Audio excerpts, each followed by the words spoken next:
मतदार केंद्रामधून ही महत्त्वाची बातमी येते। येवल्यातल्या मतदान यंत्रामध्ये बिघाड झाल्याचं कळतंय। मतदान यंत्रात बिघाड झाल्याची ही पहिली बातमी आपण पाहतोय। येवल्यामधून जनता विद्यालयातल्या मतदान केंद्रामध्ये सेक्टर अधिकारी आता घटनास्थळी दाखल झालेले आहेत। येवल्यातल्या मतदान यंत्रामध्ये बिघाड झालेला आहे।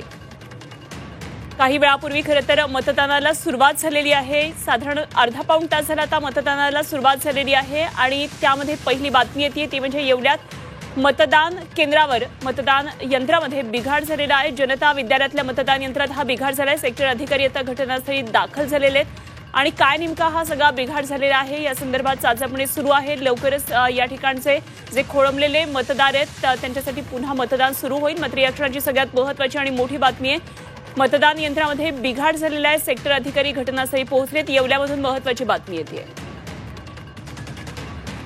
सुदर्शन खिलारी आमचे प्रतिनिधी आपल्या बरोबर आहेत। आणखी सविस्तर माहिती त्यांच्याकडून जाणून घेऊया। सुदर्शन, येवल्यात मतदान यंत्रामध्ये बिघाड झाल्याचं कळतंय, काय नेमके तपशील आहेत?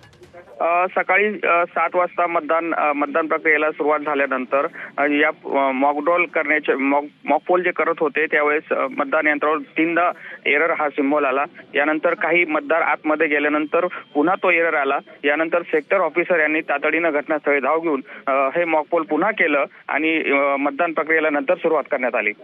ठीक सुदर्शन, म्हणजे आता मतदानाला सुरुवात झालेली आहे, सुरळीत मतदान सुरू आहे? हो, आता त्या यंत्रावर आता सुरळीत मतदान सुरू झालेलं आहे। ठीक, धन्यवाद दिलेल्या माहितीसाठी। सुदर्शन खिलारी आमचे प्रतिनिधी आपल्या बरोबर होते। येवल्यामध्ये मतदान यंत्रामध्ये काही काळासाठी बिघाड झालेला होता, आता ही यंत्रणा पूर्ववत झालेली आहे आणि मतदान सुरळीत सुरू झालेलं आहे।